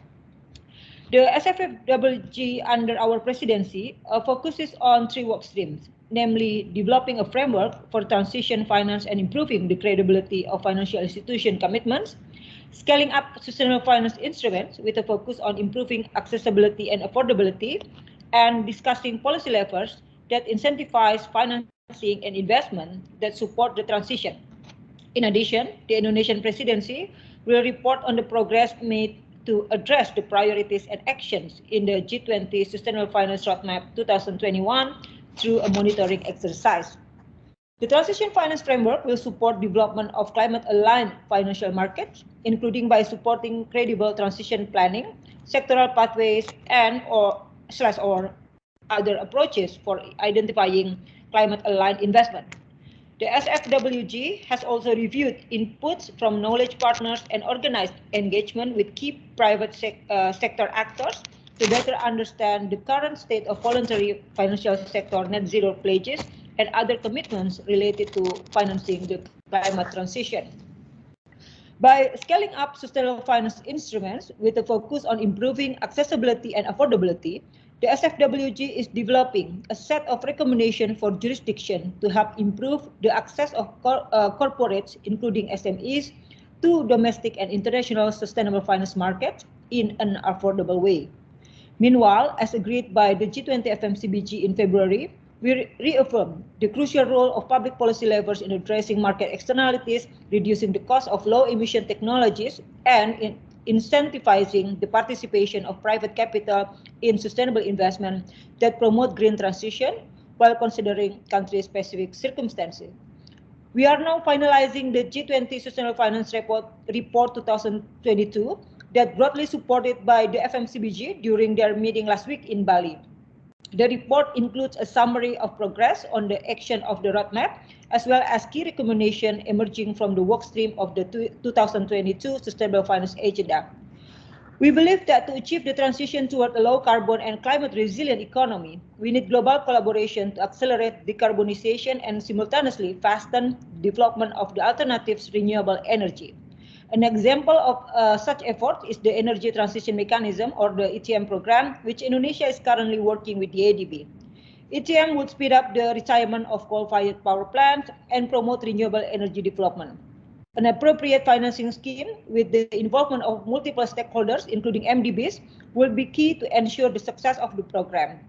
This approach could be combined with digitalization system for project preparation and data collection as developed by Source, aim to have an optimal benefit for communities, investors, regional economies, as well as the environment. The other priority agenda under our presidency which could take the benefit of Source is infrastructure.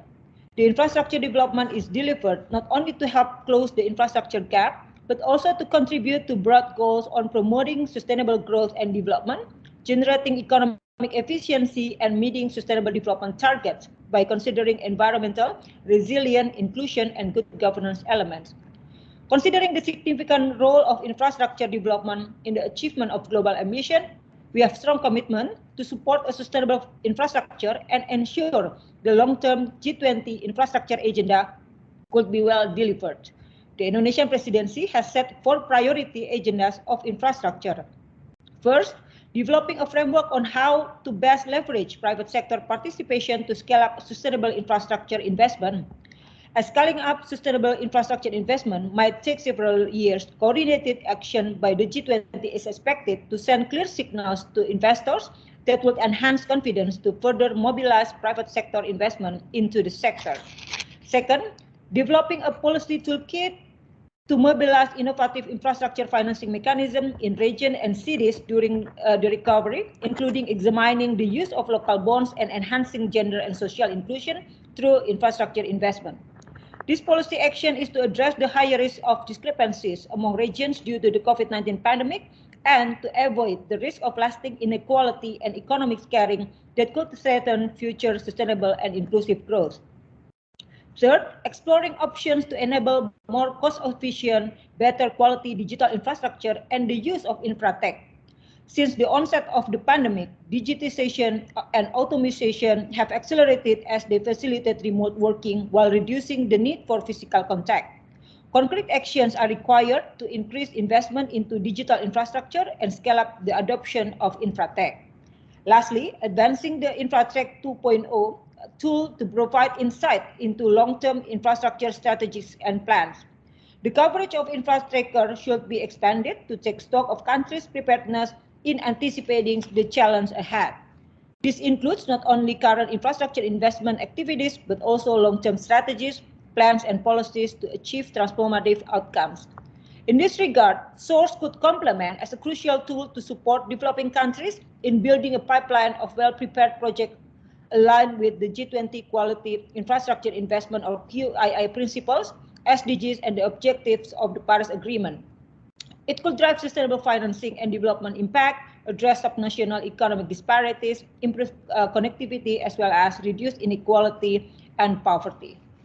Distinguished participants, ladies and gentlemen, to close our meeting today, I would like to underline that Source could be a quick win and reward that potentially contribute to the G20 Sustainable Finance Roadmap, as well as the G20 SFWG Priorities 2022. Source could also be integral part of the G20 toolkit to mobilize financing mechanism to enhance infrastructure investment in regions and cities mandated by the G20 Infrastructure Working Group to the OECD and the ADB under the Indonesian presidency. Let me conclude by thanking the ADB for their support in working with Bappenas and the PPP Joint Office to integrate Source in a customized form, allowing other line ministries and local government to use it going forward. Thank you. Thank you so much. Thank you so much, Ibu Dian, for that inspiring message, and also creating a clear link between the work of the Sustainable Finance Working Group of the Indonesia G20 presidency under the finance track, as well as the Sustainable Finance Working Group with Source and how Source can further facilitate some of the priorities of the Sustainable Finance Working Group. And finally, I would like to also call on our country director in Indonesia Resident Mission, Mr. Jiro Tominaga, to deliver the closing remarks. Jiro, over to you. Thank you, Said. I hope you can hear me. I'm not much to say at this point in time. I think we had a very productive session today. I've heard a lot of positive feedback about Source, but at the same time, some challenges that we need to overcome to really mainstream and utilize this tool to its full capacity. I think at this point in time, I would like to thank our speakers and members of our two panels for providing us with perspectives on how Source is supporting governments, private sector institutions, and development partners in tackling sustainable infrastructure challenges. I think today's discussion highlighted the challenges and opportunities ahead of us in terms of project preparation, procurement, mobilizing private sector financing, and also the pipeline management. Together, we can overcome the challenges and seize the opportunities. The close cooperation, as far as in Indonesia is concerned, the close cooperation between Bappenas and ADB enables the integration of Source and its use by the PPP joint office stakeholders and PPP project owners in Indonesia.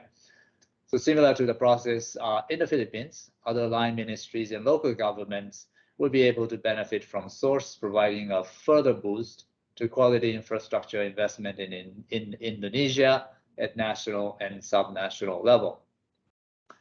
This effort is aligned with the priority of ADB's country partnership strategy in Indonesia. We aim to help Indonesia emerge stronger from the COVID-19 crisis by supporting human development, economic competitiveness, disaster risks management, and environmental sustainability. We will continue to strengthen this partnership to broaden the impact and outreach of such digitalization efforts. Through other knowledge sharing events such as this, we also hope to further showcase the Indonesian experience so other developing member countries can also begin their journey with Source actively supporting their sustainable development programs.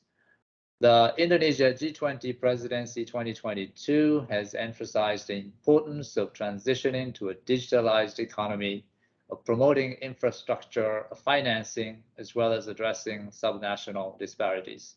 We look forward to sustaining and enhancing these areas of work further under the India presidency that will come from in 2023. I wish to extend my gratitude to the Indonesian government for helping to organize this webinar today, particularly to Pasnaida and Ibu Dian for your contributions. Many thanks to the ADB Finance Sector Group and also the team in our team in the Indonesian Resident Mission for putting together this session. Most importantly, I would like to thank all of you for attending today's session. So I wish you all good health and look forward to your further cooperation. Thank you very much. Thank you. Okay, many thanks, Jiro, for that closing remarks. Jukyu, back to you. Thank you so very much, Sahid and Adrian, for your excellent moderating roles. And also, I'd like to join Country Director Jiro's in thanking all of you and dear participants and colleagues and for your time and interest. And thank you so very much. And I have nothing much to add. And today's session is very productive and useful. And building on today's webinar, and I continue to the wish that the Source will help in developing countries boost sustainable quality infrastructure investment is needed for economic development. And also, we actually currently are planning to share our draft knowledge product, especially for the use of the Source and the promotion of the quality infrastructure investment. So we will be sharing the draft knowledge product in the very near future. And just for your information, so I'd like to close and all of these and wonderful discussions and my colleagues and the great contribution. And I wish you an excellent rest of the day and stay well and very safe and see you soon. Thank you very much to all of you. Bye-bye. Thank you. Thank you, Gio. Thank you, everybody. Thank you. Thanks, everyone. Thanks, Bye-bye. guys. Thank you. Thank you. Bye. Thank you. Bye-bye.